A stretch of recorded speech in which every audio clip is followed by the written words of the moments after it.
No question. Johnny V still has it. An Oaks and Derby win, the sweep on the big weekend at Churchill. And guys steps up big here after he had a big upset earlier in the meet on Malathot. Yeah, you know, the Europeans not surprisingly dominated. We talked about that beforehand. The biggest question with this horse going in was the distance. He'd never gone beyond a mile. Well, I think he answered that question. No, absolutely. But I think what I've always realized with the Europeans who are going shorter distances, stretching out here, is that their ground has a little bit more give to it over there typically, so they usually have a little bit more stamina. Agreed. A horse that can go a mile and an eighth here, and maybe this horse will have less distance limitations. Certainly finished up well. Listen, these races are designed for the Europeans, and they really figured out this year to start coming for it. And they came en masse for this race, and they dominated the American contingency. State of Rest, Soldier Rising, De Jour, and Bolshoi Ballet, the top four finishers. But young Joseph O'Brien continuing to impress in his young training career in this 3-year-old. A big, big moment with a Grade 1 victory. Yeah, and full credit to Johnny V for keeping his patience. Things didn't go according to plan, but that's the great thing about Hall of Famer Johnny Velasquez is he adapts. When things don't go right, you get the patience tablet out and just wait your turn. And this horse, he was strictly under a hand ride all the way through the stretch, and his last 16th of a mile was super impressive. Really ran a good race. And, you know, fortunately this race took place in August, because I think Joseph O'Brien has to get back to middle school when he goes back overseas. Oh, that's not fair. No, he looks like a kid, man. He's obviously very talented. He's got a lot of big wins in his future. She is ready to tackle the boys again. She beat him in the Preakness. In fact, beat the horse who would go on to win the Classic and become the horse of the year. Can Swiss Skydiver do it again in the Whitney? We're about to find out. Stay tuned. Good Magic's in front. Good Magic pulls away from Solomini. Good Magic's gonna win his first race, and he's gonna do it in the Breeders' Cup Juvenile. Good Magic to the front of the field in the Toyota Bluegrass to win it. The champ is back. Good Magic in a good-looking performance. Cruises home in the BetFair.com Haskell Invitational. Good Magic's in front. They're off in the Kentucky Derby as Authentic takes them around the far turn. Tis the Laws making his move now, and they're into the stretch. These two stride for stride. Authentic, tis the Law. Here's the wire. Authentic has won the Kentucky Derby.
We're back on Saratoga Live, our Winner's Circle lead, and it's brought to you by the 100th Fasig-Tipton Saratoga sale for a century, offering the best of the North American yearling crop. It's the sale of a century Where will you be August 9th and 10th? State of Rest. Grade 1 win for Joseph O'Brien, returning better than $44 for the victory. Let's go to Acacia. I'm very pleased to be joined here in the winner's circle by Joseph O'Brien and State of Rest. Joseph, I think a big breakthrough performance from him. What had he shown you to make you believe that this was worth the trip for him? Yeah, well, he was a really good 2-year-old in Ireland, and we had a little hold up in the spring, so we missed some of the classics, and he ran a really good race last time on his first run after a layoff. We knew he'd love getting more distance here, and Johnny gave him a fantastic ride. He was very energetic, I'll say, pre-race. Is he always like that for those of us that are not familiar with him? Yeah, he can be a little bit fiery, and obviously it's quite warm here, and there's quite a good atmosphere. Compared to home, there hasn't been anyone at the tracks for so long, so that was something that he hasn't experienced for a while. And but once Johnny got on, he was really good. Well, of course, we saw your father, Aidan O'Brien, dominating the Belmont Oaks and Derby, but you've accomplished so much in a short amount of time. How exciting is this win at Saratoga? Yeah, it's great to be here. It's the most beautiful track. Everybody has looked after us, and my staff and the horses so well, and it's a pleasure to be here, and it's great to have a horse that can run well here. He certainly did run well, Joseph. Congratulations. Thank you. Joseph O'Brien, Greg, great to see him here, has accomplished a tremendous amount in his short training career and has another very talented horse on his hands in State of Rest. Following in the footsteps of one of the greatest of all time, that would be Dad, and beating Dad in the process here. You think they're going out to dinner tonight? I'm not sure. And more importantly, who's buying? Not unless he's getting back on an airplane tonight. So I don't think Aiden's here today. But listen, he had so much success in his short riding career, riding some of the biggest winners throughout the world in a short period of time. Obviously, you saw the size of Johnny Velasquez, not a short jockey by any means, and he was towering over him. Really struggled with his weight. He could still finish as strong as anybody in the game. He was a great tactician also, and he's carried that onto his training career, his young training career. Anyone coming to the racetrack today said, I'm coming on Whitney Day. And we got the big one coming up next. That is the Grade 1 Whitney in a very important race, our ABR race of the week. And this race will determine who is the leader of this division, likely with the outcome of this performance here. 5 will line up between them. 25 stakes victories in this group and over $12.2 million in earnings.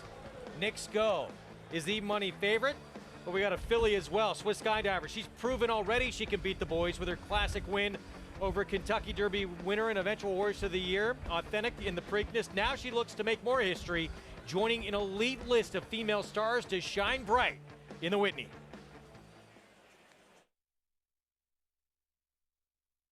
The 1980s witnessed 2 Hall of Fame female greats who were able to beat the boys in the Whitney.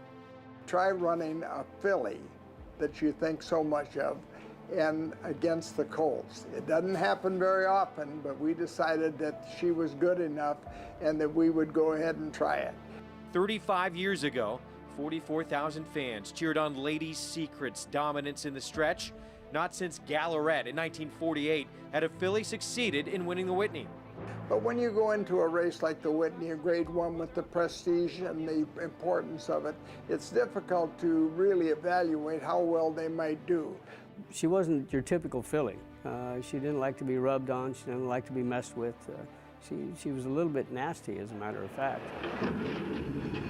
Zero. Sunny Galore on the outside, sprinting to the lead, but the filly, Lady Secret, on the rail is alongside. Their heads apart to the early lead. Unlike most horses, once you would get in front, they would flip their ears up and kind of relax. And her ears were always what I called half-mast. They never came up. They were always pointed back, and she was very aggressive in that regard. Wanted to do things her way.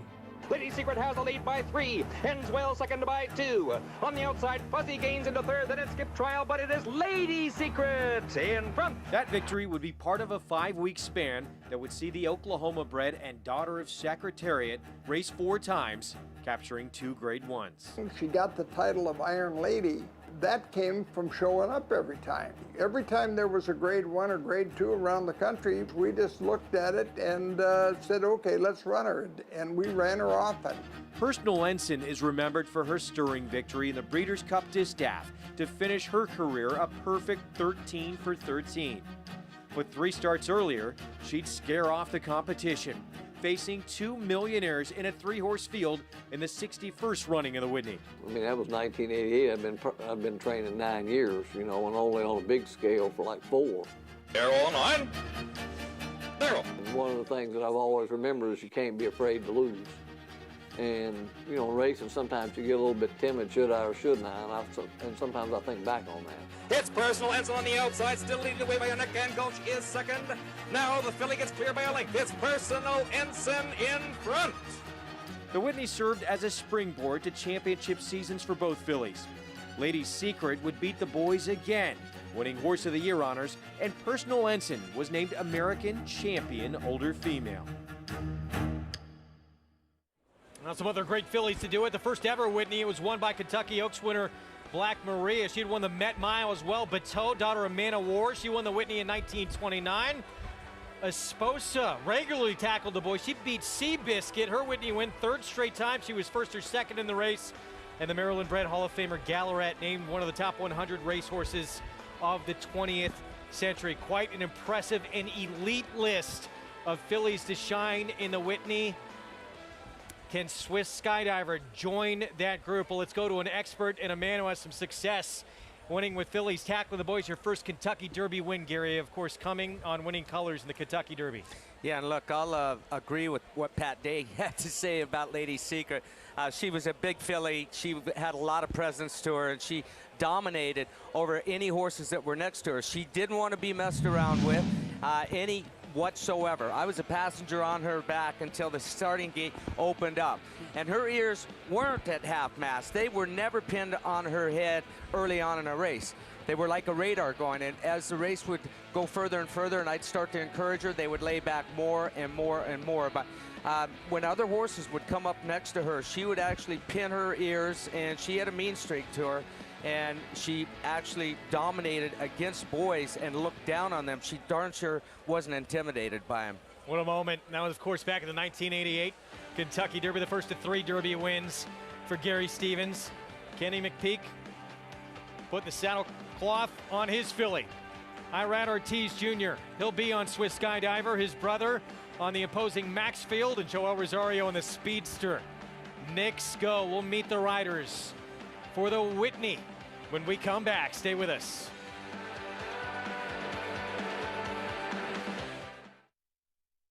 Deep in the heart of horse country, from these Kentucky hills has sprung a legacy rivaled by few. From the all-time greats of yesterday to the breed-shaping bloodlines of today, our roots hold strong with the promise of tomorrow.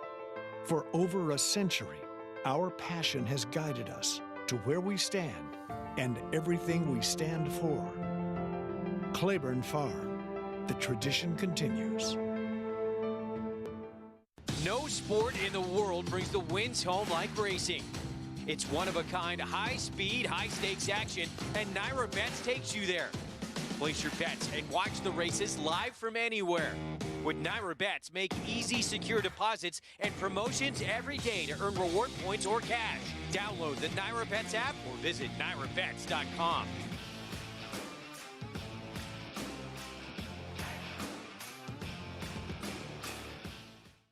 You couldn't compose a better pedigree. A half-brother to Beholder. A half-brother to Into Mischief. Into Mischief wins the Calf Call Futility. The most versatile performer from this brilliant family. Mendelssohn's going to do it. Mendelssohn has won it by a length. What a win by Mendelssohn. Mendelssohn by a conservative 17 lengths. Scat Daddy's best-bred son at stud. Mendelssohn. Racetrack Television Network brings you every race, from every track, on every screen, every day. With monthly packages starting as low as $5, RTN gives you great value and access to more live HD streaming and race replays than anyone. Visit RTN.tv today to sign up and watch on almost any device, including Roku and Amazon Fire. Use promo code TRYRTN for a 5-day free trial.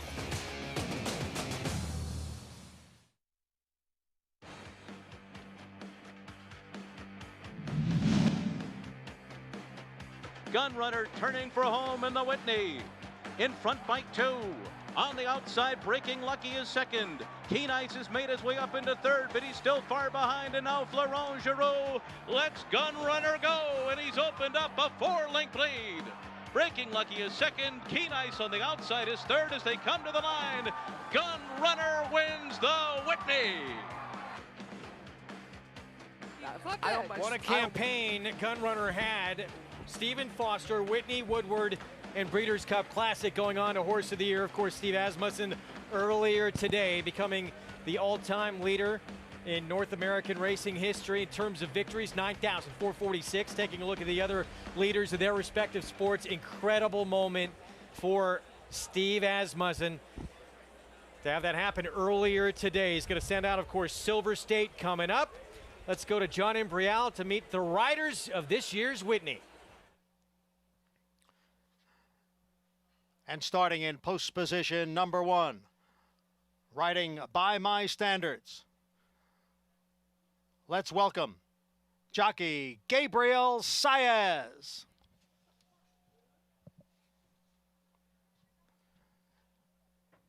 Coming out of post position number 2, aboard Silver State, Santana, Ricardo Santana Jr.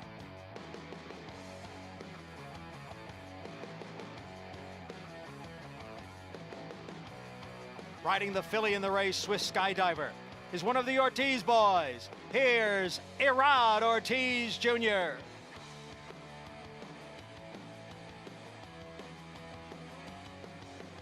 Breaking from post position number 4 is Nick's Go, and his jockey, Joel Rosario.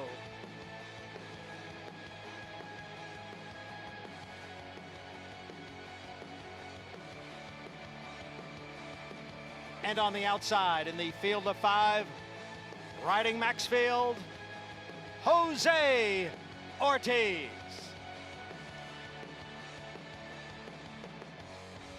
Jose Ortiz, he's been the regular pilot with the exception of a few starts. He was on that Grade 1 win of Maxfield back when he was a 2-year-old. He's looking for his first Grade 1 win since that Breeders' Futurity. In the second start of his career, connections have had to stop and start on him a little bit.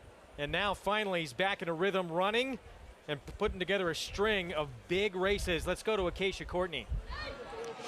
And here with Jose Ortiz aboard Maxfield on the outside in a small field. What's the game plan for this horse?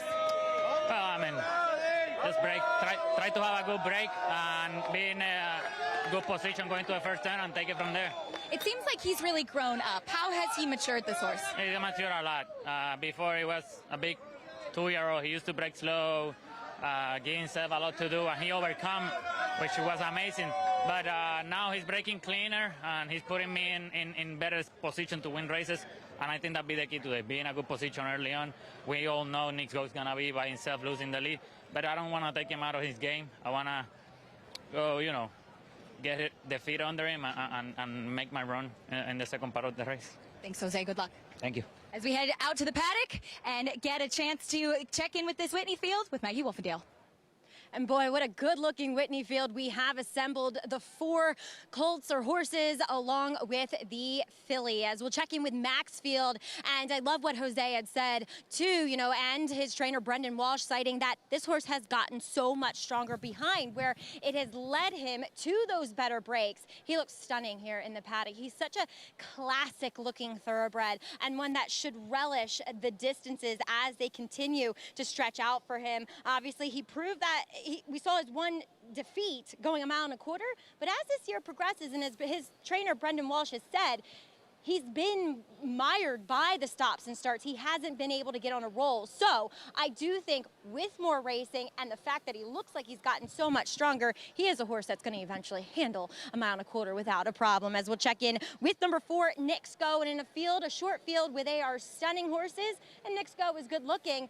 I actually prefer him least of any of them, but he is the horse to beat. He's the horse to catch. He loves 2 turns. He gets it here in the Grade 1 Whitney. And furthermore, since I saw him 2 back in his first race since Dubai, he didn't look that fit for the Met Mile. I know it was the 1-turn mile as well, probably plaguing him, but he looks so much fitter this time around. As the filly, Swiss Skydiver. Last time out when I saw her at the Apple Blossom, you know, they take the horses to the infield for those Grade 1 events there, and it did get her a little undone.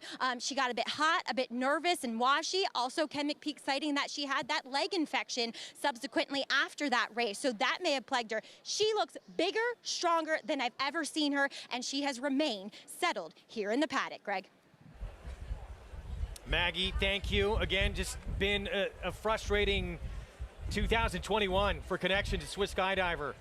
That Apple Blossom didn't go according to plan. They wanted to run in the Ogden Phipps. She spiked a fever. They wanted to run in the Chuvy. They had to pass on that because the barn under quarantine, and now they use this spot as potentially a spot to get to either the personal ensign or maybe against the boys again in the Jockey Club Gold Cup. I think it's amazing that a horse like Swiss Skydiver, who's going against the best boys in the nation this afternoon, is being held down at 4-to-1 odds. It's a real testament to how she shows up for every race. And people are looking at what she's done in the past, specifically her Preakness win and beating the boys.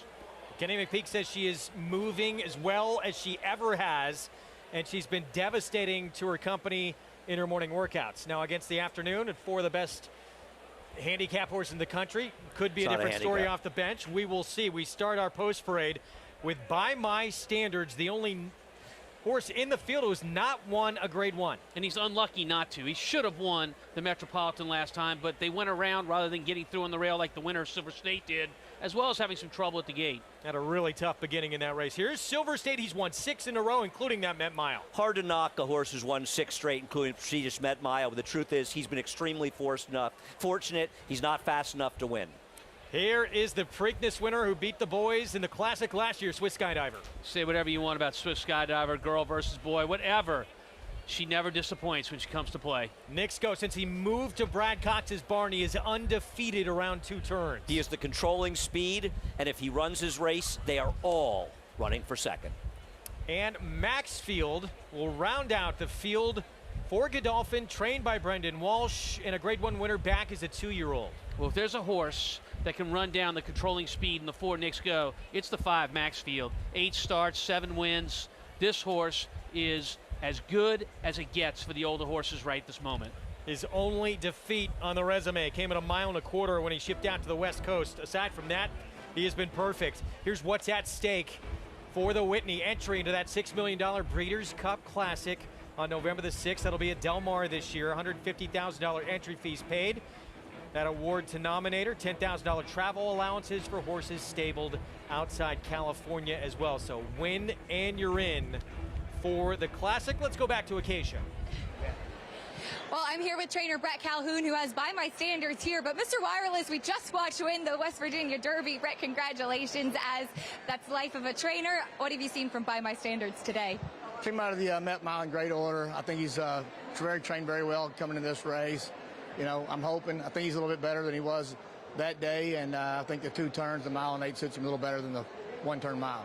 He really finished up well last time. Was that an encouraging performance from you as far as where he stands in this class? Yeah, I think it was, based on him probably not being a 1-turn mile horse and the way he finished in a race like that.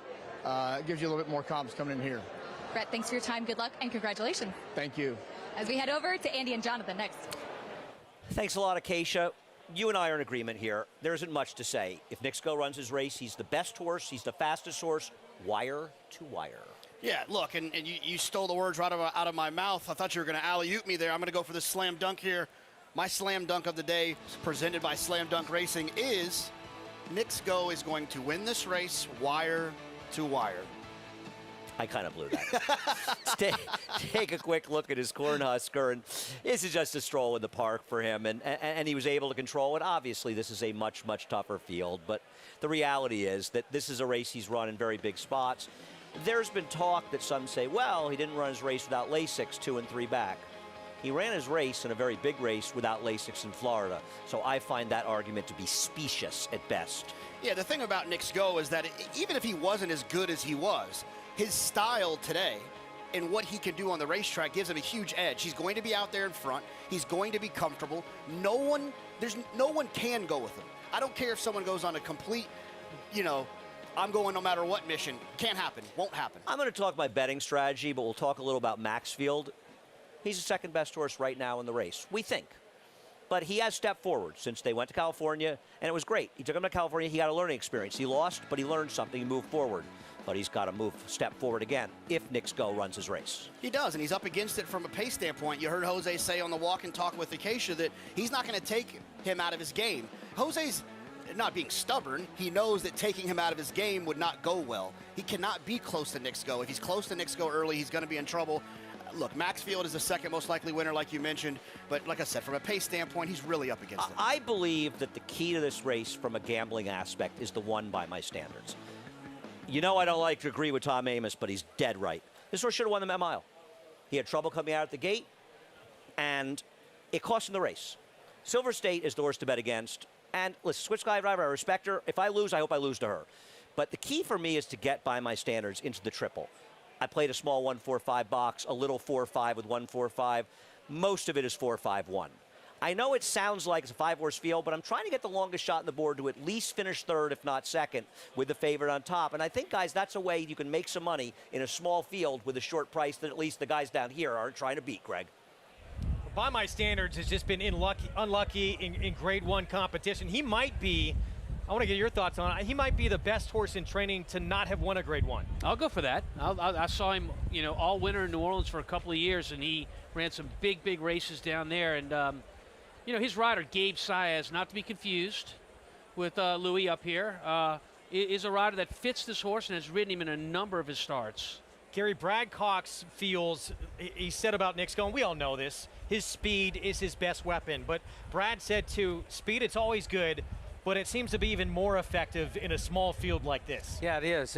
But I want to point out one thing of how Swiss Skydiver was ridden in last year's Preakness Stakes. And she looks to be stronger and carrying more weight and has really matured since last year. She looks to be doing well right now. She's going to be fresh.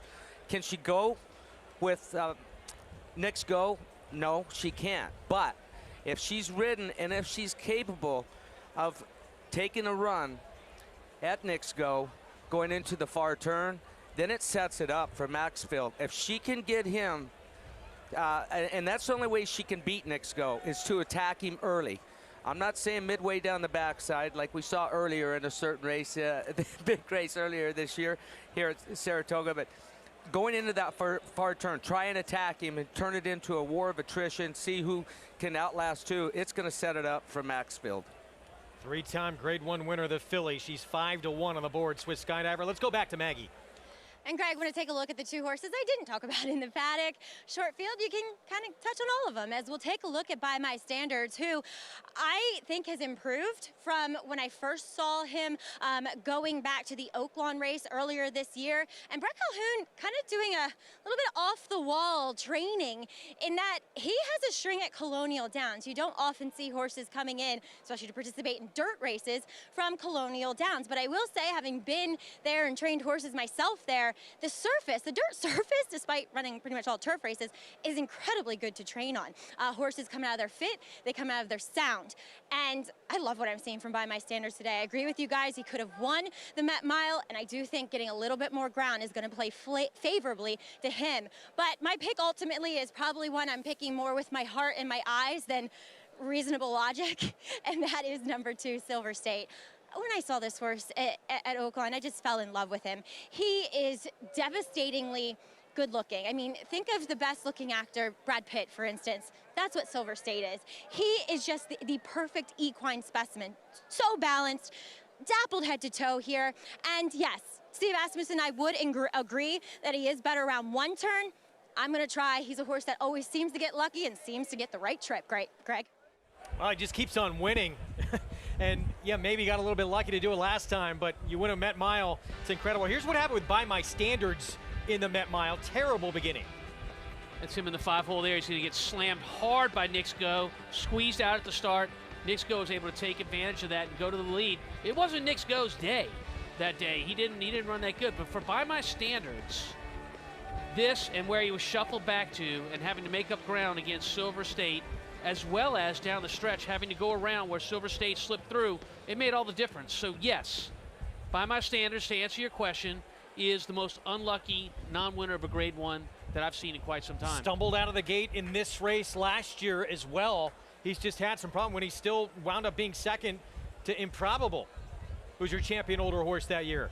Can things go right for him today? He's 9-1, Gary. Well, he's going to have to act better at the starting gate. The way he's positioning himself in the starting gate, he's doing a lot of this to himself because he's breaking a half a step slow, and that's when there's empty space.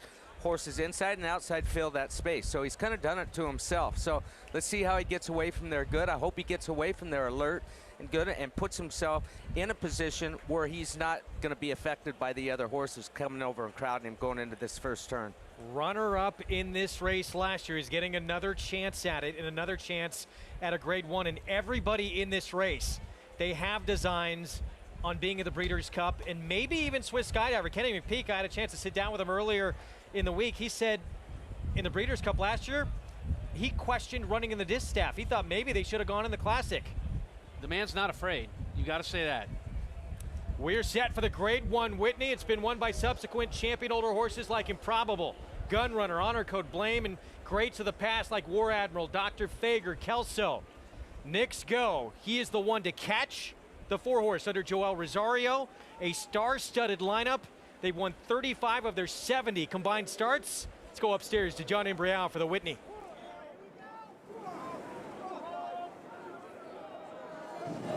And they're off in the Whitney. A bobble at the start for number 1, By My Standards, and he trails the field. Nix Go and Swiss Skydiver. The two of them go out for the early lead going into the clubhouse turn. Swiss Skydiver on the inside and Nix Go on the outside, and now Nix Go goes on with it to take the lead from the filly Swiss Skydiver, who's running in second. Maxfield is next on the outside in third. Silver State down at the rail, and By My Standards trails the field in fifth. Nix Go opens up here. Nix Go in front by 5 through a quarter in 23 and 2. The champion filly, Swiss Skydiver, races in second. And then down at the rail, it is Silver State. Right alongside is Maxfield, and By My Standards, the long shot in the field, is the trailer. They're racing up the backstretch. Nix Go has the lead here by almost a half dozen lengths. Ran the opening half mile in 46 and 3. Swiss Skydiver runs in second. Met Mile winner Silver State is down at the rail in third. Maxfield in the clear on the outside in fourth, and By My Standards.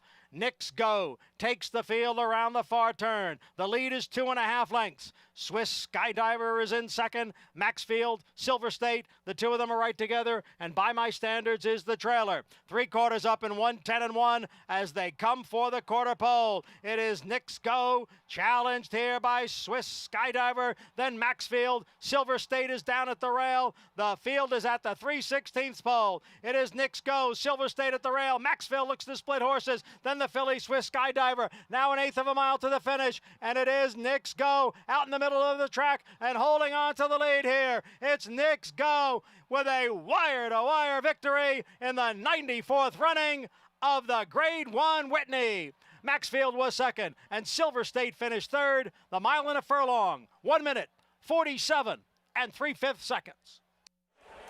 Nix Go devastating with his speed, opens up a big lead. He is now 6 for 6 around 2 turns for trainer Brad Cox. Yeah, I mean, he got what he wanted out of the gate, Gary. He maybe had to clear Swiss Skydiver a little bit, and she was a bit of a thorn in Maxfield's side, causing Maxfield to be very wide coming out of the turn. That's Maxfield all the way outside. Swiss Skydiver with the shadow roll. But for Nix Go, who took over a lot of the track at different parts of the race, it's his track to take. There's nobody around him. He can do whatever he wants, and he's doing it pretty damn quick. Yeah, he was, and I'm going to tell you something else. a mile and a quarter with what I just saw here right now, and pulling away from these horses actually again at the end. He's just steady with that speed. He just keeps clicking off the same fractions, and he's able to widen coming off of the turn. I'm not so sure that he won't get a mile and a quarter. Won the Breeders' Cup Dirt Mile last year, but the way he's able to free roll on the front end. And he gets it free, it's winning you're in. This race was. So classic, a question to be asked to Brad Cox here with this horse. Oh, I'm sure he'll be asked. But he's not afraid either, Brad Cox isn't. He'll take them all on. What a performance. Knicks Go, Maxfield, Silver State, they're 1, 2, 3. The filly checks in 4th, and we were talking about by my standards on the rail, the one horse on the inside, another bad beginning. Yeah, and the second jump, you see him acting up ever so slightly there. He's getting all of his weight back behind. Second jump, that left leg buckles underneath him, and that cost Gabe Saya some valuable time of getting him balanced again. So he's costing himself 2-3 lengths every start of his last few races. Knicks Go, your Whitney winner. Let's go to Maggie.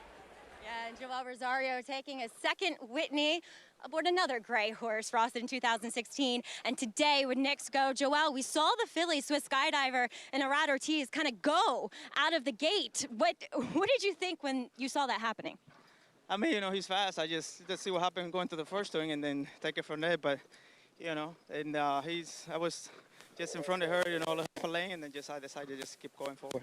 And two, you're a horse that, he's a horse that you've told me, he just loves running around turns. When he gets to a turn, he actually accelerates. Yes, that's what he does. I mean, he loves it, you know, he just, you know, he loves what he does up there going into the swing, and I mean, very good horse. Joel, I was standing at the wire, and yes, they were coming to you as you were in the middle of the racetrack, but once you hit the turn, you were in front again by 10 lengths. I mean, this is a horse who has unbelievable stamina and speed. Yeah, he is. I mean, he just get up there. He loves, you know, doing that, and then, you know, he just seemed really happy, you know, when he do that. Seems happy with you, too, as you guys get another Grade 1 victory. Congratulations, Joel here in the Whitney. Thank you, Maggie. Appreciate it. All right, Joel Rosario aboard Knicks Go, letting him do what he does best, freewheel on the front end. And, guys, this is a horse that, as Gary was mentioning, I do think watching that performance and watching the way he galloped out, he shouldn't have a problem with a mile and a quarter. Yeah, the last time I checked, the Breeders' Cup Classic, guys, was 2 turns. And the last time I checked, that was in November. So we're going to bask in the glory of his performance today, Jonathan. He was too fast for these horses early and too fast for him late. Yeah, look, we were talking about it offset. This is a horse player's best friend, right? A horse that runs like this, goes out on the front end and just lays it down. You don't got to worry about trips and what's going to happen. Are they going to duel? No one can run with this horse. In the 2 turns, I used to say it wasn't a big deal. It's a big deal. This horse accelerates on the turn. Going into that first turn, he opened up. He loves running the turns. If he was a track athlete, he'd probably run the 200. Yeah, I'm not a big believer in that stuff, but I'm going to respect it with this particular horse. I want to give a little love to the filly, Swiss Skydiver. She was massively behind the 8 ball, not supposed to run here, big boys. At least she took on Knicks Go, and I think she ran much better than her 4th place finish suggests, and she's going to be dangerous next time she runs. I can tell you right now, there's not a filly that wants to see her. Latruska, maybe, but I wouldn't want to see her in the personal incident. I know she ran 4th, but you shouldn't be disappointed, Greg. I thought she ran very well. I don't think anyone was disappointed with what she did. That was her first start since mid-April as well. Tough spot to come back in. Brad Cox and Knicks Go. What a performance. 4th Grade 1 for this horse. 4th Grade 1 for Knicks Ghost. And really coming to the Brad Cox barn has become a better horse, a different horse than Knicks Go was before that. When you have a horse, Gary, that has this kind of ability in the front end, I mean, how much confidence does that give you? Gives you a lot. I'll tell you who he reminds me of a lot is a horse named In Excess, who I won this race on years ago. He would have been favored for the Breeders' Cup Classic and probably been Horse of the Year. And he's a horse he could run from a mile to a mile and a quarter and had this same style, just a high cruising speed. And then he would sprint, coming, and he, like Jonathan said, he'd love to run the turns, and then he'd find another gear coming off the turn and open up sort of an insurmountable lead. That's who he reminds me of. He is sensational and a true specialist. His 2 losses around 1 turn since he's gone to Brad Cox. Otherwise, he's 5 for 5. 4th Grade 1 of his career. Knicks Go, your Whitney winner. in a stellar field. Still to come, we're going to East Rutherford, New Jersey, and harness racing's most famous event, America's Trotting Classic, the Hambletonian Final. Coming up when we return.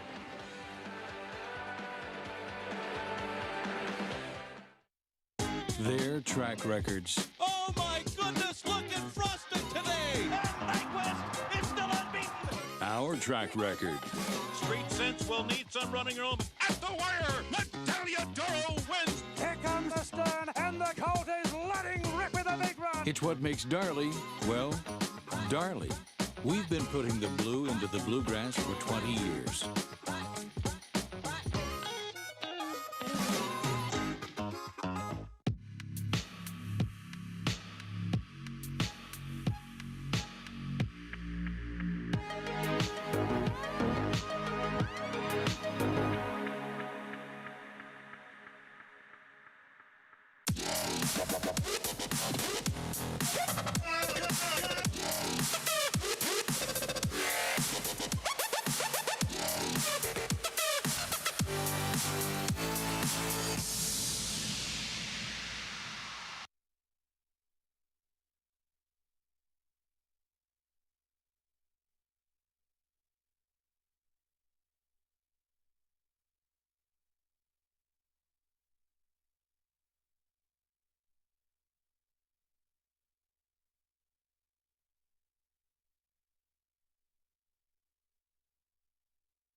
We're back on Saratoga Live. What a Whitney.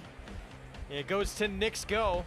Our program, of course, brought to you by America's Best Racing. For the love of the race, visit americasbestracing.net today.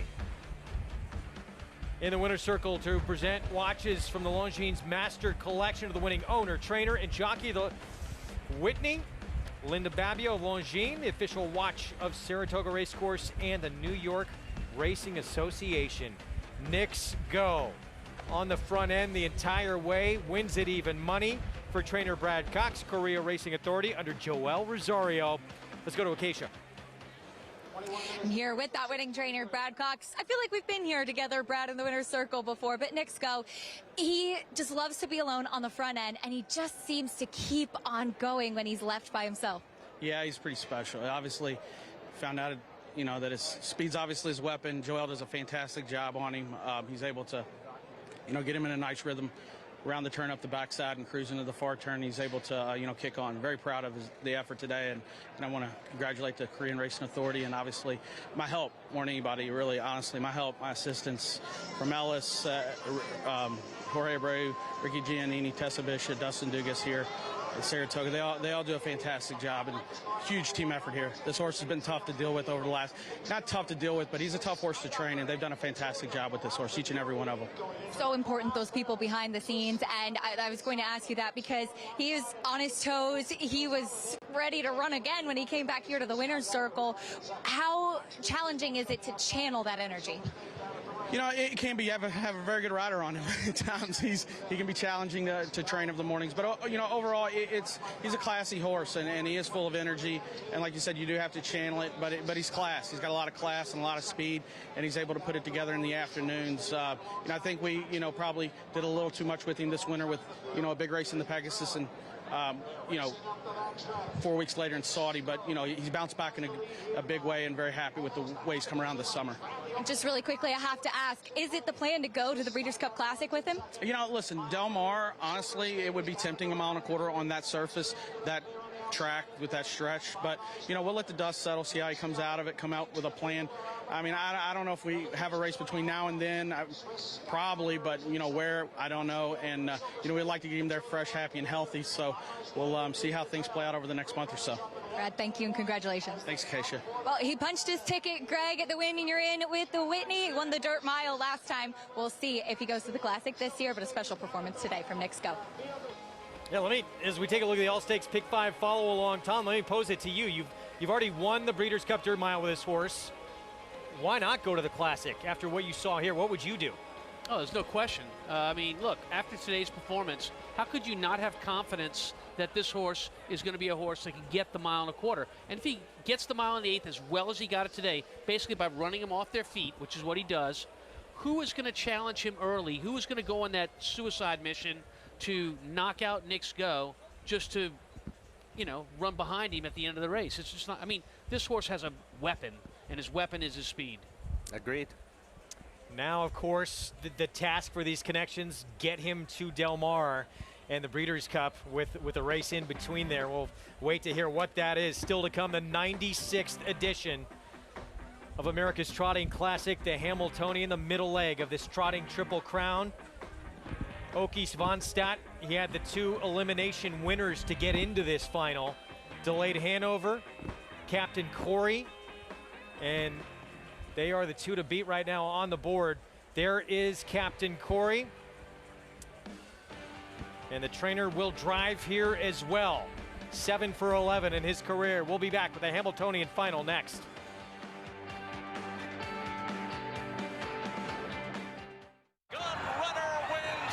Horse of the Year, Gun Runner by Candy Ride, a 6-time Grade 1 winner by a combined 30 lengths with career earnings over $15 million, is the sire of Echo Zulu, who ran the fastest 2-year-old filly buyer of the year. Echo Zulu is one of 9 first crop winners, the leading freshman sire, as well as the leading sire of 2-year-olds.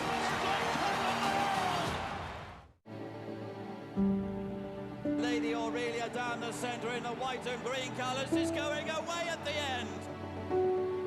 Rachel's Valentina Ratzener and takes the lead.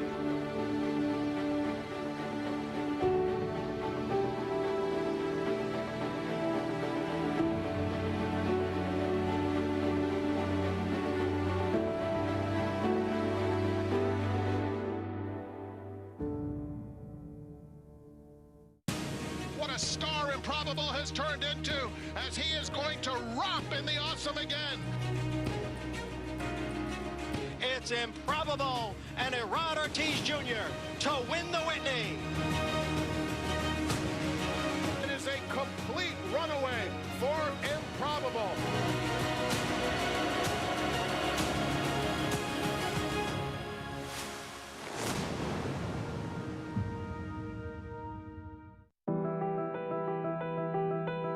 Madonna on the outside, gonna outrun Going Global, and Madonna's won the San Clemente. Mazon wins it. Tripoli on the outside, Express Train and Royal Ship. Express Train, the more they asked, the more he gave. And it will be Witt to win the 106th running of the Sanford Stakes, and he did it decisively.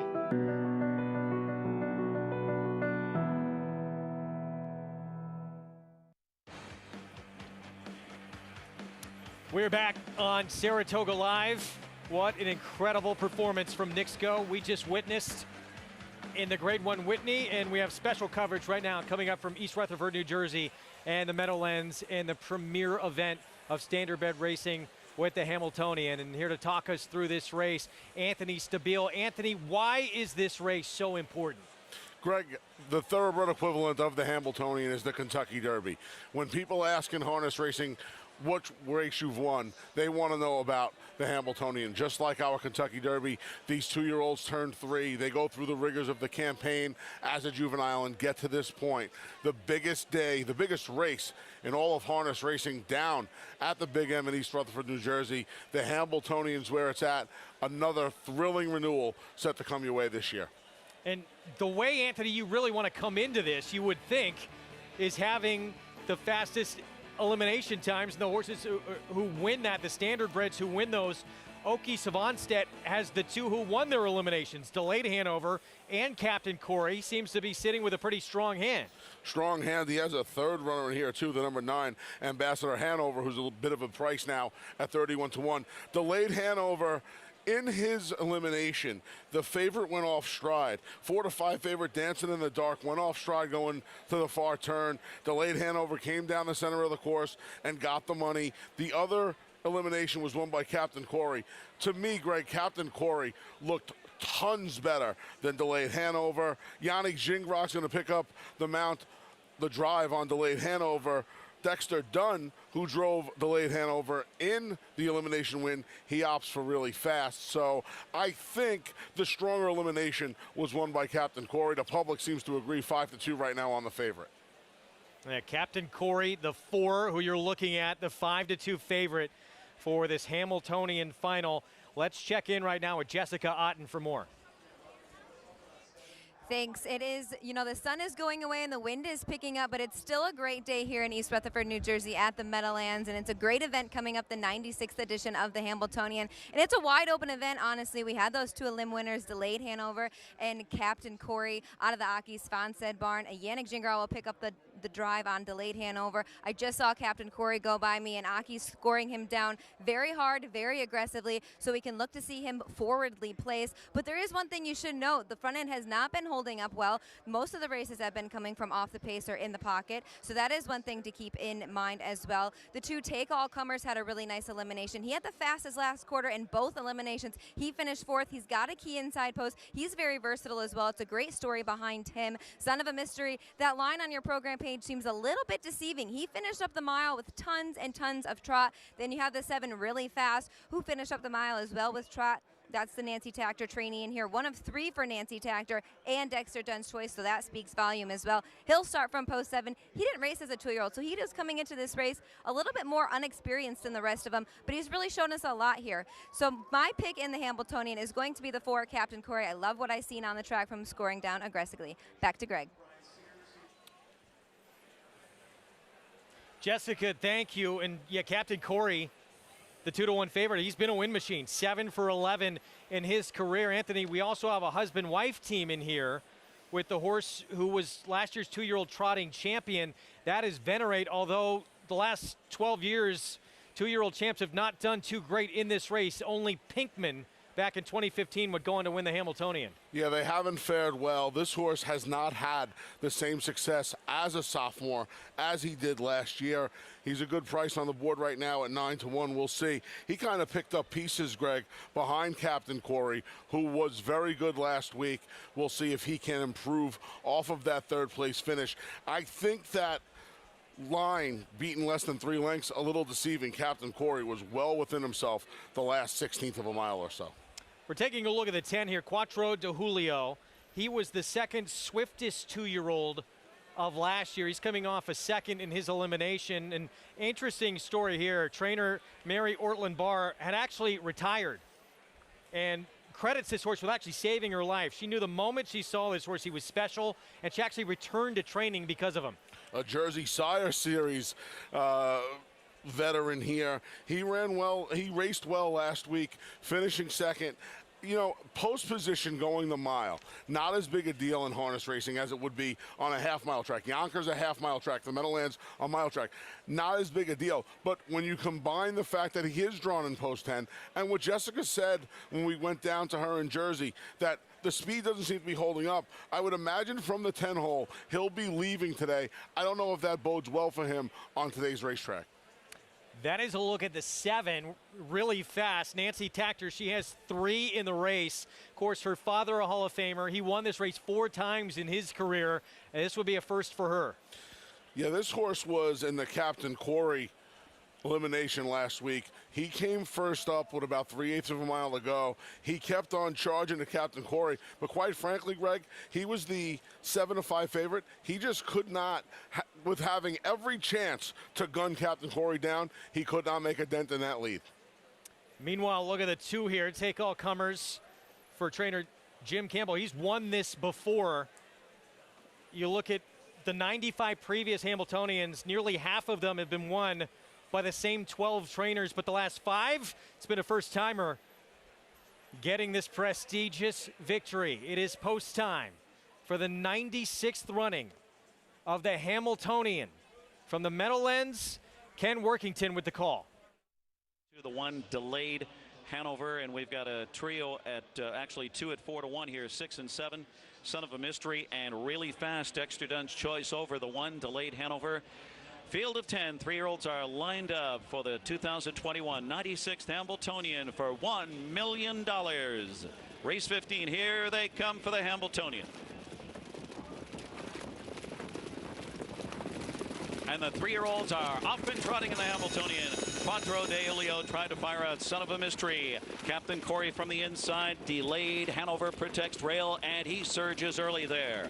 Take all comers into the top 5 around the first turn. Spy Booth got away 6th on the inside. Then it's Locatelli, followed by Really Fast and Venerate, and Ambassador Hanover's the early trailer. Early battle here. It's Captain Corey. Aki Svanstedt wants command. So Quattro de Ulio, after a quick start, looks to be wrangled back into second. 26, a hot quarter in the Hambletonian. Delayed Hanover tightens in from 3rd off the speed. Son of a Mystery is tightening in from 4th there across the backstretch. Take all comers is 5th.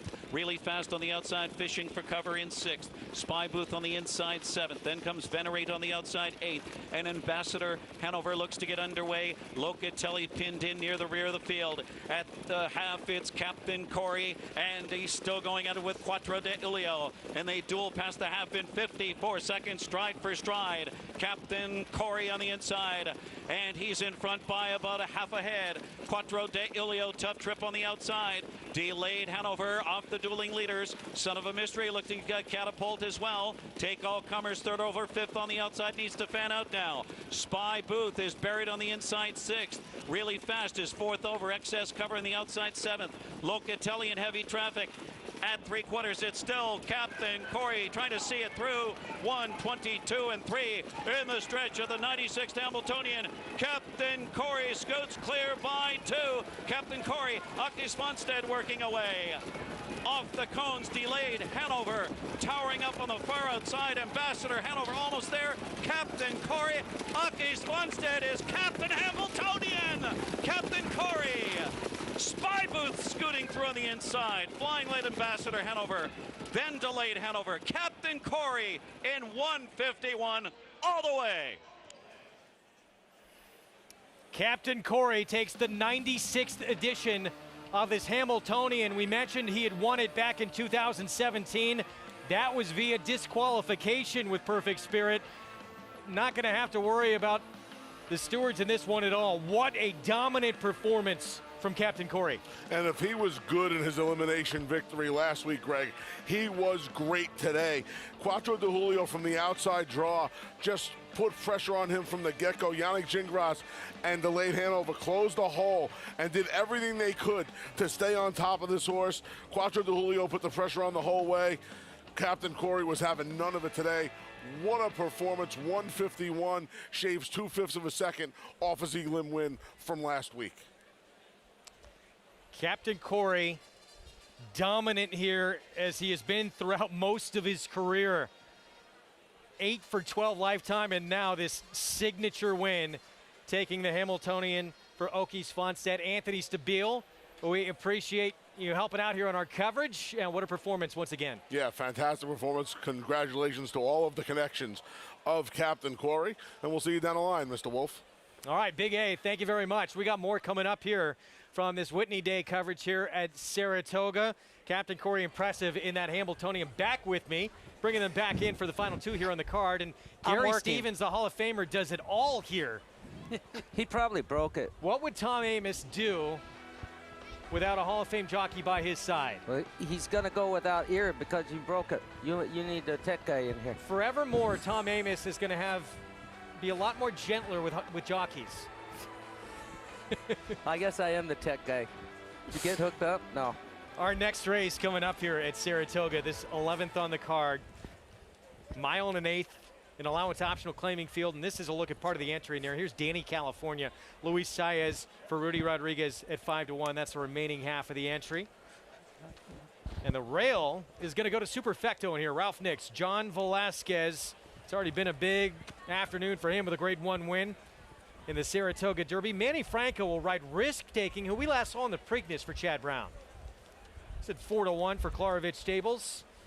Candy Tycoon, 4-year-old son of Twirling Candy, sent out by Todd Pletcher. Newly minted Hall of Famer, comes in off a win at Monmouth. Empty Tomb, this is our favorite right now for Mike Maker. He's a leading trainer at the meet, 5-2 here. Gonna try and do exactly what Nick Sco just did, taking gate to wire. Indeed, he's a 4-time winner. Here's Air Attack, the 5-year-old for John Toscano. Yeah, claimed 3 back, and a horse that really will kind of need to set up and maybe some things to happen to have any chance in this spot. Another speedster here. Orlando Noda sends out Lost in Rome, 11-1. Yeah, he'll be keeping the Empty Tomb company up front. And Chestertown, $2 million son of Tappet for Steve Asmussen. Yeah, hasn't run since May and has been gelded since then. Sometimes that can really make a big difference for horses. This New York bred has a chance to step up today.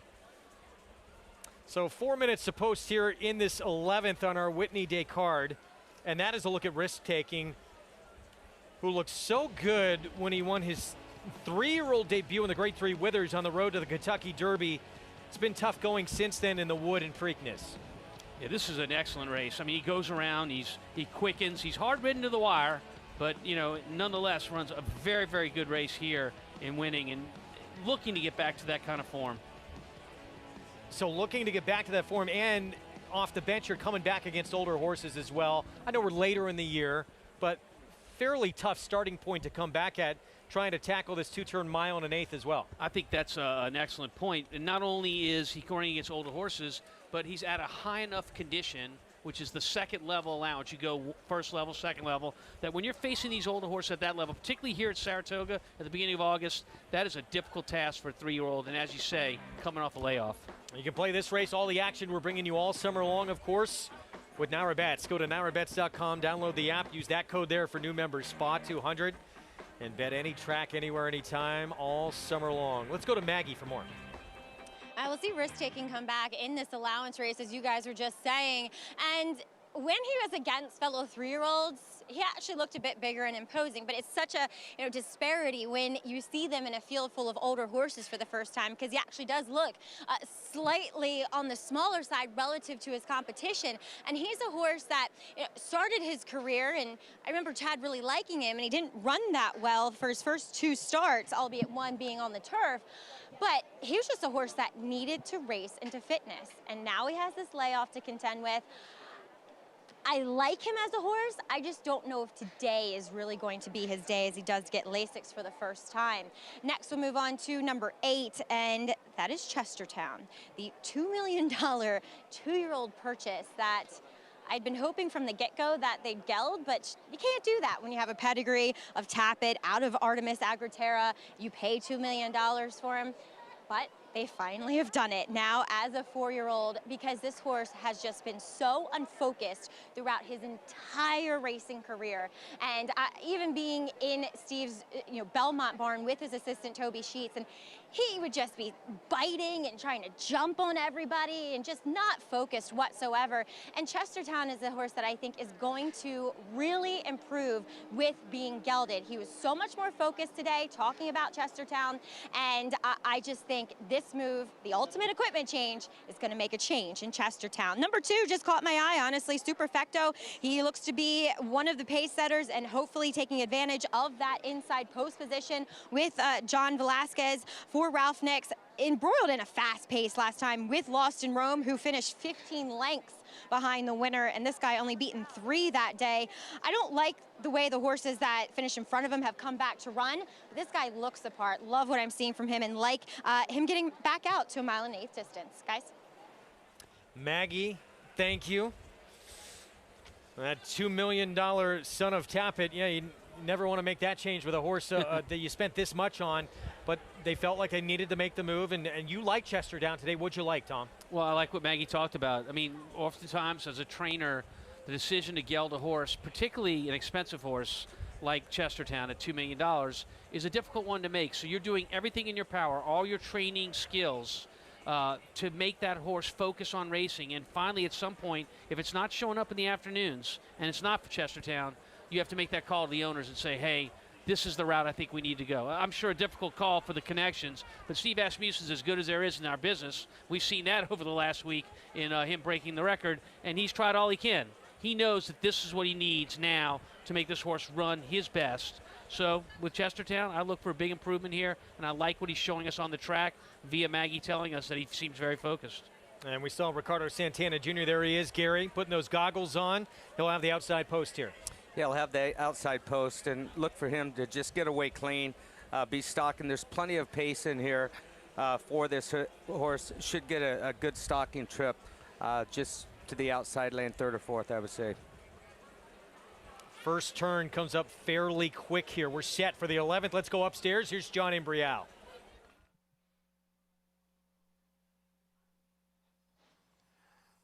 And they're off. Bit of a bobble there at the start for number 3, Risk Taking. It is Candy Tycoon going out for the lead. Now Superfecto moves up down at the rail, and Danny California is right there as they round the clubhouse turn. Superfecto has come away with the lead. And Candy Tycoon is next in second, then Danny California in third. Lost in Rome's on the outside in fourth. Empty Tomb is alongside in fifth. Chestertown runs in sixth.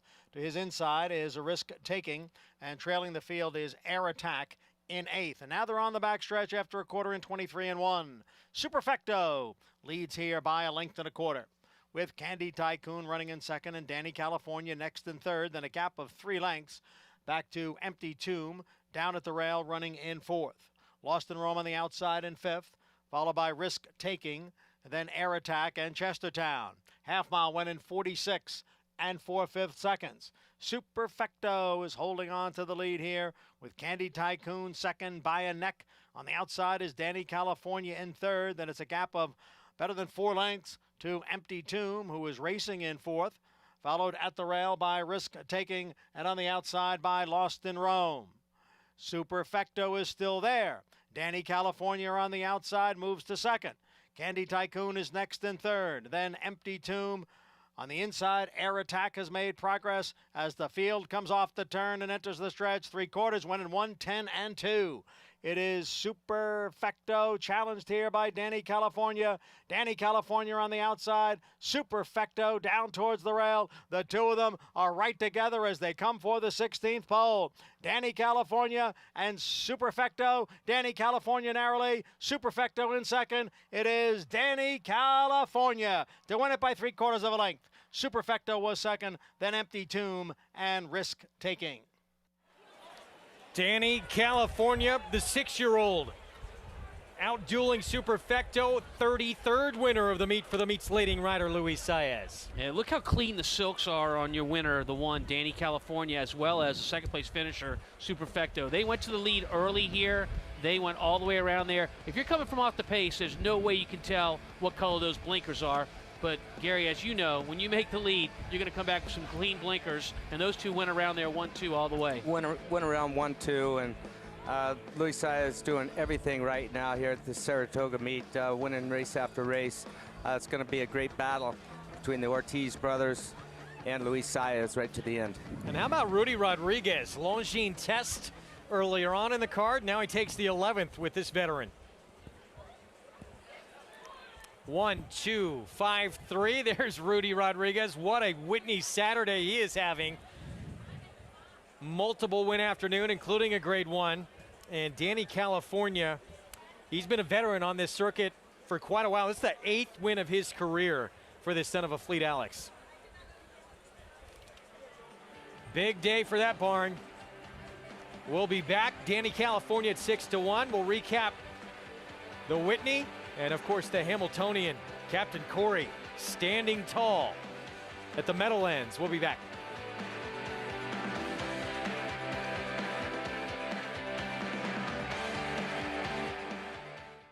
Eclipse champion Blame.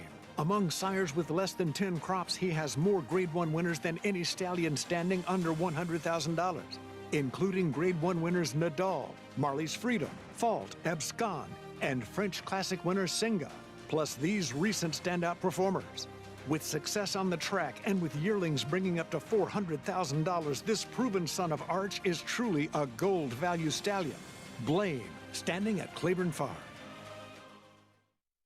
Considering horse ownership? Get off the bench and get in the game. We have one goal. Make racehorse ownership a slam dunk.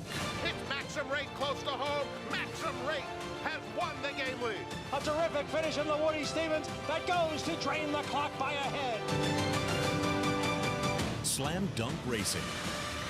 Come win with us.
We are back on Saratoga Live. And oh, how sweet it is for Captain Corey, your Hambletonian winner in this middle leg of the trotting Triple Crown, drinking from the cup. And Oki Savonstadt, trainer and driver of this 3-year-old. What a performance, too. Not just the win and the biggest race there is in the sport, but he was dominant. Off as your 6-5 favorite, returning $4.60 for the win. That, of course, part of our crossbreed cross-country pick 5 on this Whitney Saturday. You know how good that big silver thing would look in the backyard here at Saratoga with about, well, maybe not for you, but for me, Miller High Life is the beer. So just about 12 Miller High Lifes and some ice. It'd be just fine back there. All I need is Blue Mountains. I'll leave it at that. Danny California. Isn't that a song? Victorious Red Hot Chili Pepper song, actually. His horse named after the song. Wow. Luis Saez, second winner today. He's got 33 at the meet to lead the way. $15.80 for the win.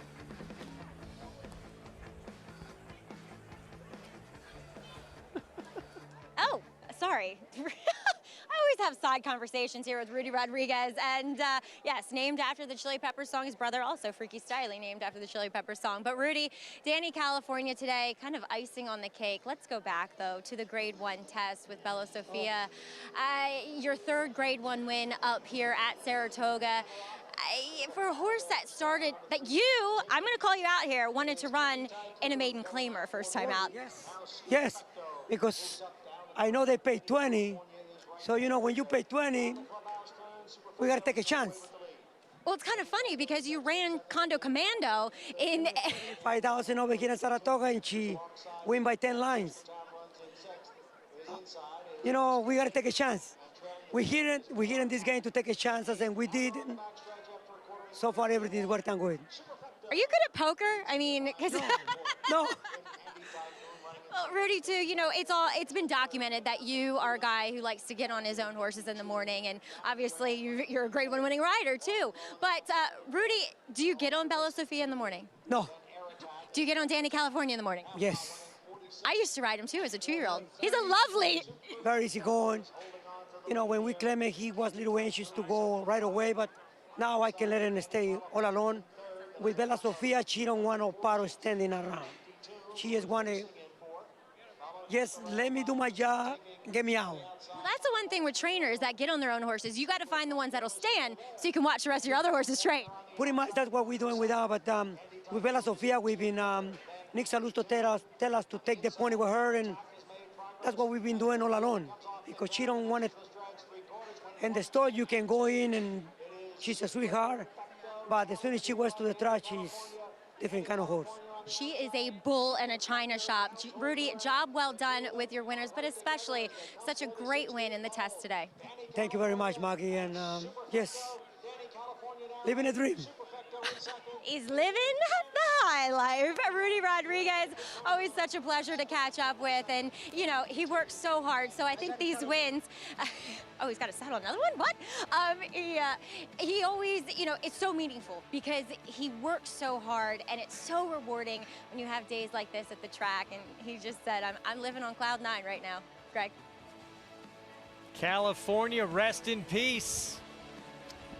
Simultaneous release. This is my ultimate hunch play. California kid moving to the East Coast, Tom. Okay, Greg. Okay. What's wrong with Tom today? Jeez. We got the Nightcap coming up. Are you all right? These two have been going at it for a while. I feel bad for Gary having to sit between us. I fix his earpiece and mine stops. Gary's just the ultimate team player, putting up with us. We're going to have a recap of Nick's Go and what happened in the Whitney in that loaded field in the handicap division. Stay with us. More Saratoga Live next.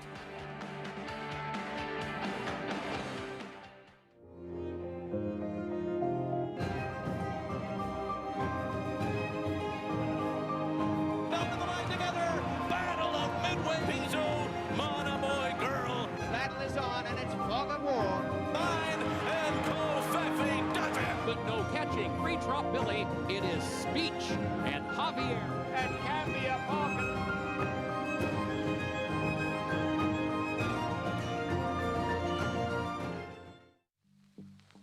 If sweat is your body's natural way of cooling itself down, then condensation is a beer's natural way of saying, drink me. Michelob Ultra, superior light beer. Resorts World Catskills, your closest casino resort experience, is so close. Stay the night and get your game on. Play live table games or thousands of slots. Resorts World Catskills. Here comes Overbore on the outside, and it will be Overbore. It's Double Thunder, streaking under the wire to win the Stafford Manor.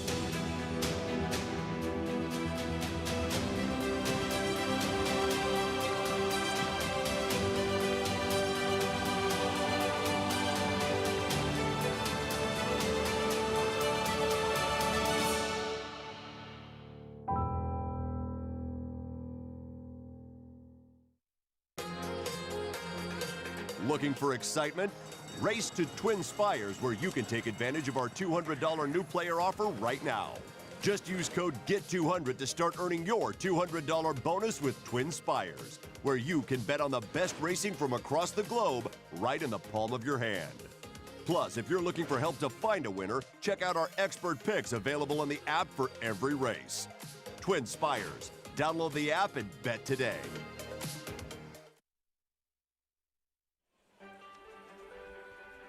We're back on Saratoga Live on Whitney Day here in Saratoga Springs. Nick's Go, so impressive in one of the premier races in the handicap division.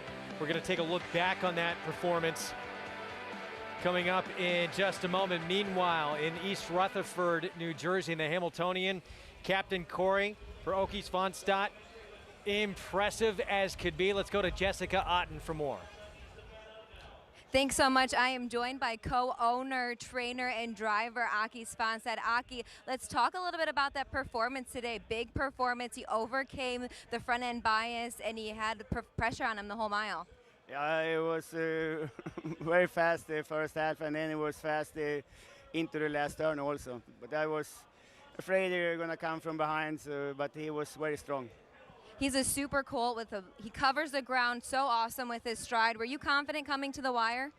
Oh yes, of course, but oh yes, and it's just to go in the front when I come there, so I never let anyone come. So. It doesn't get more exciting than standing in the Hambletonian winner's circle. How are you feeling? Oh, very good, of course. Congratulations. Thank you. Back to you guys. Jessica, thank you. What a moment. Having won one before, but again, that came via disqualification.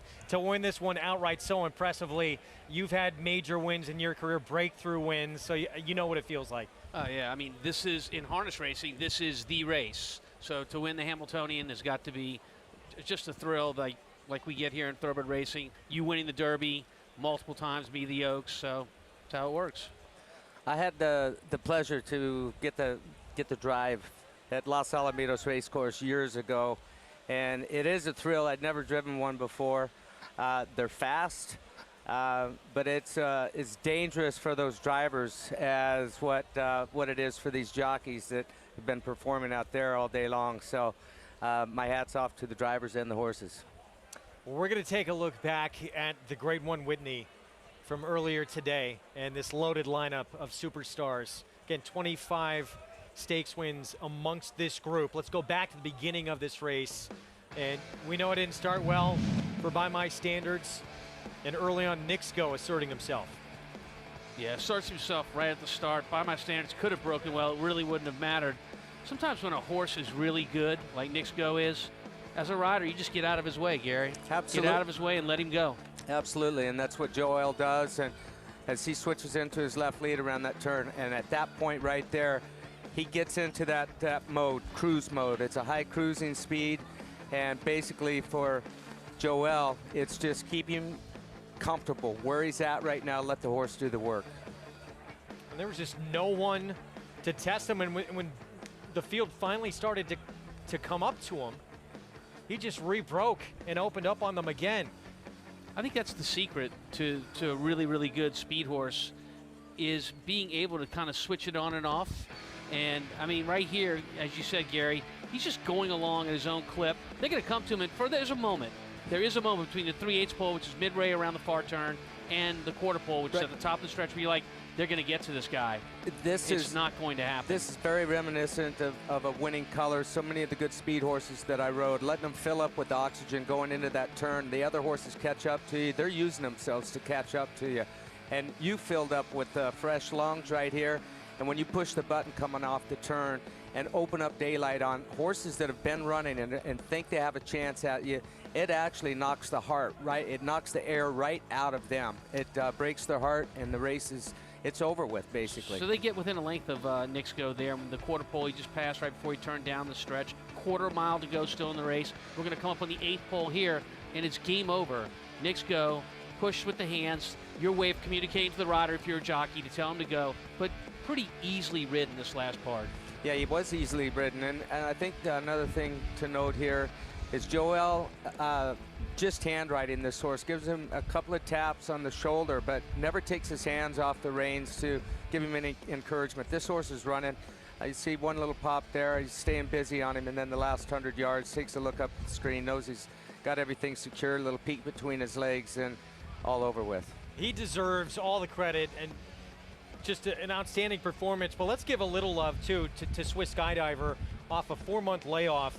She was the one trying to give him a test. Right. And to run that big against 4 of the best older horses in training right now in the country off that kind of a layoff.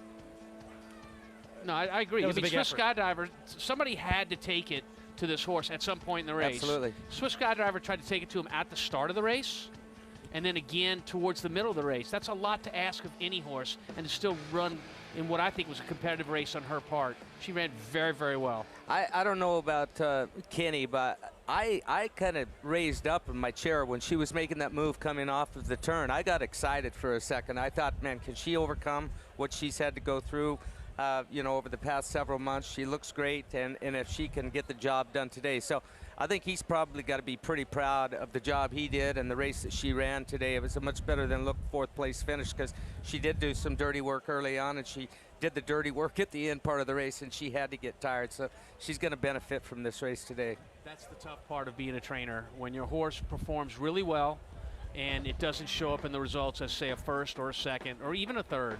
You know, when you know you did your job and the horse ran really well, but to the outsiders, they don't see, you know, underneath just the finish of the race.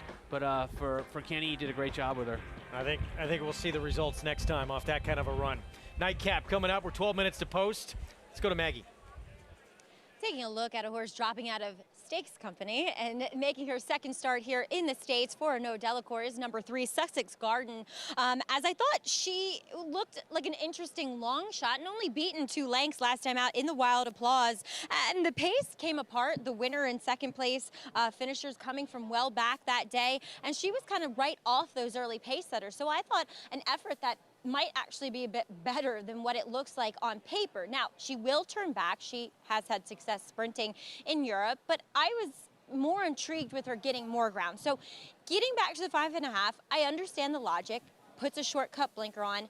I just feel like 5.5 might be a little too sharp for her, but I do respect her. And watching that last race too, you could tell in her stride that she just has that more daisy cutter, kind of shorter type of sprinter stride, as opposed to one that wants to go a bit further. Moving on to number 6, Risky Mischief, talking about one that doesn't look as though she'd be successful at 5.5, yet she has been, is her. She's so tall, so lanky, but she comes back here, and for a filly that sometimes has shown up and just not looked that great, not carrying the right weight, just not good in her coat, this is the best I've ever seen her look. Maybe with her debut, too. She looked tremendous that day. But Jeremiah Englehart has her coming back looking really well and really well turned out. She's sharp, but she's just kind of like a coiled spring. She's nicely on the bridle, just kind of grinding her teeth, saying, let me get out there. And I like the fact that she does have the success at this distance and track. Number 10, Baystorm will make her 3-year-old debut for Jonathan Thomas. Comes back getting Lasix. Nothing wrong with either of her 2 starts at 2. And if she can improve off that 72 that she won with, makes her a major player in here in my book. She looks great. I mean, she was a bit more keen, a bit sharper for that win in her second start, and she is very laid back here, but physically I like what I'm seeing with regards to that layoff, so I think an interesting player here for Jonathan. Greg? All right, Maggie, thank you. We're going to get to our post parade for this finale on our Whitney card right after a short timeout. That is Sussex Garden, one of the main contenders in this 5.5 furlong turf sprint. Arnaud Delacour, Javier Castellano coming out of a stakes race and turning back in distance. Post parade is next.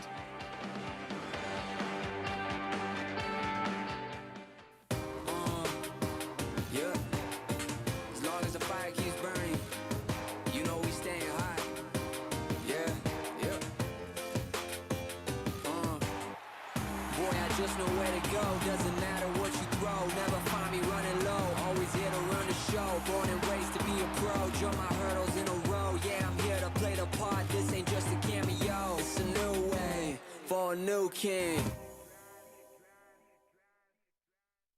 Need help in finalizing your picks for the next race? Check out the Track Master selections provided by Equibase on every U.S. thoroughbred and harness track on Naira Bets. Use these selections to get quick expert advice from professionals in the business. Check out the thumbs up graphic next to the pick in the wager pad and scroll down for more details on the horse. Track Master selections available on Naira Bets and the Naira Bets app.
We are back on Saratoga Live on Fox Sports 2 and regional networks across the country. It's brought to you in part by America's Best Racing. For the love of the race, visit americasbestracing.net today. You can play this race and all the action with us all summer long here at the meet and beyond with Naira Bets. Go to nairabets.com. Download the app. Take advantage of that $200 sign-up bonus with the promo code SPA200. And bet any track, anywhere, anytime. Post-parade coming up for this first allowance condition turf sprint at 5.5 furlongs.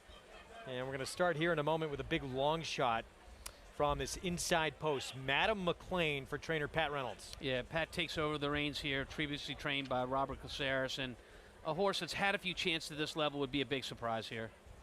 Sussex Garden, group placed over in Ireland and coming out of a stakes interstate debut. I like the idea of going shorter with Sussex Garden and getting the one-turn race going 5.5 as opposed to the mile race at Belmont going one turn. Risky Mischief. She ran on the spin away back in 2019 for Jeremiah Englehart. She's making her 4-year-old debut now. Yeah, and she just likes Saratoga. Before that spin away, she broke her maiden here on the main track by 7.5 lengths and won her only race on the turf course here at Saratoga last summer. Time limit, some big works apparently coming in for Mike Maker. Yeah, Mike Maker changed her style in her last race. Came from off the pace. She won. Mike Maker is dangerous in any kind of race. Another Pat Reynolds runner here, Bay Jewel. Yeah, she raced here already at this meet. She was favored that race 5-2. She finished fifth, beaten 2 3/4 lengths, closing late. Wesley Ward at double digits in a turf sprint. Well, Spicy Marge, the 9-horse here, she's fast, and she'll be out there early, but she gets past at the end oftentimes. She backed up big last time. Here's Bay Storm, Jonathan Thomas. Filly that's going to be laying close. It's her third race of her lifetime, and taking a little extra at 9-2 right now. Steve Asmussen, he made history early, becoming the standalone winningest trainer in North American history. Yeah, the problem with Miner's Queen, Steve's horse, the 11 horse, is she's also fast. And if she hooks up with the 9 Spicy Marge, could be both of them going down the drain. It's been Rudy Rod's day. Can he get number 3 this afternoon? Back channel. We'll try and bring it to him. They don't have any love for Rudy. Going for his 3rd win today. This filly broke her maiden last time out at Belmont. Took him gate to wire. Going to try and do it again today. 4 seconds and 9 starts. Can she get the 2nd win? To the turf, and she won. She did. At 57-1, by the way. We'll be back with more Whitney Day coverage and our nightcap right after this. Stay tuned. The Run Happies keep winning. What a day at Belmont Park when a pair of Run Happies crushed the competition. TDN Rising Star Following Sea delivered yet another emphatic performance, sailing down the stretch to win by 6.5 lengths. Then 2-year-old filly Happy Soul soared to victory, winning the Astoria Stakes by a whopping 11.5 lengths. Price for success of just $10,000. Call Bernie Sams and book your mare to Run Happy, standing in stall 1 at Claiborne Farm. It's America's original sport, and no one covers it better than americasbestracing.net. From the sport to the lifestyle, the best races, horses, and destination venues, cocktails, gambling, fashion, and more. americasbestracing.net is a sport for you.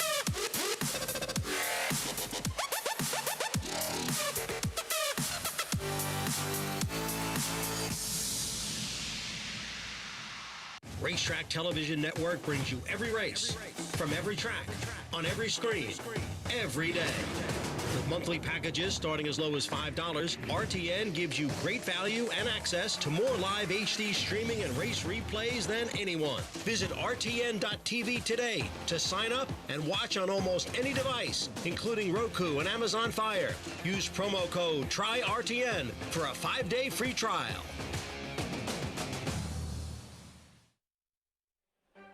Back on Saratoga Live here in upstate New York. Our program brought to you by Naira Bets, where you can play all the action. Go to nairabets.com, download the app, Pick 5 will pays. There they are. And to this Steve Asmussen runner, how about $6,670 coming back? Let's go to Maggie. And we'll check in with number 9, Spicy Marg. Apparently Tom Amos not a margarita drinker. I am. I'm a big fan of a spicy marg. Think I'll have one when I get home after a long day. But I get the feeling that she may just have been a horse who was a 2-year-old. She's very small. There isn't much to her. And while I don't have any experience seeing her prior, she looks fine here. And she is a big price, and she looks to be a pace contender. I just can't take her off that last effort, which was a non-effort down at Churchill. Number 11, Miner's Queen, I thought ran incredibly well last time out. Winner got a great trip, because ground saving, split horses, while she attended the pace while losing a good bit of ground. Unfortunate post position once again. Looks great, but again, I can't wrap my head around taking these outside pace horses with their post positions, Greg. What is it, Gary, about being outside in a short turf sprint that makes it so difficult? You know, I don't know. I really don't, but I like being out there. You do? Yeah. Now, I think what it is in these short sprints, if you get away bad down on the inside, you've got no options. You get shuffled back, and you can afford to break a half a step slow on the outside. You look over, see what's going on inside of you, and set yourself up for a good trip going into that turn. There's plenty of places to be, but you've got a lot more options out there than if you've drawn down inside and don't get away good. Yeah, I mean, yeah, day's done if that happens, if you're drawn inside. 7-1 on Miner's Queen. There's a big contender moving in, Sussex Garden. Javier Castellano. Favorite, though, has become the 6 here, Tom. Risky Mischief. There she is for Jeremiah Englehart. Yeah, that's interesting. And the only thing you can say about that is just a drop in class for Jeremiah's horse, Risky Mischief, the 6. Look for the 9 and the 11 to keep each other company on the front end and for something to close on those two as they weaken. The Nightcap on Whitney Saturday from Saratoga. Let's go upstairs to Johnny Brielle.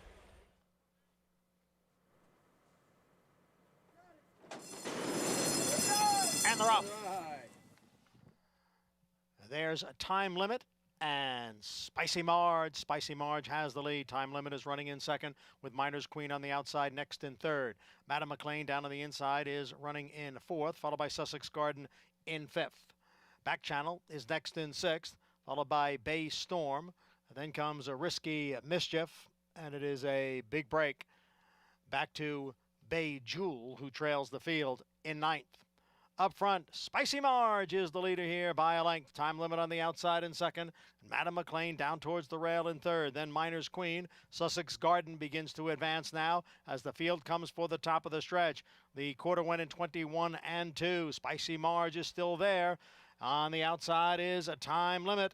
Then comes Madam McLean, who was switched to the outside and is right next to Sussex Garden as they hit the 16th pole. Here comes Time Limit up to challenge Spicy Marge. Time Limit, Spicy Marge battles on. Late move on the outside from Risky Mischief, but Time Limit is the winner. Risky Mischief came on to get second. It's a photo for third. Yet another 3-win day for the meets leading rider Luis Saez, meets leading trainer Mike Maker. Took him to the Nightcap to get number 16, but here it comes.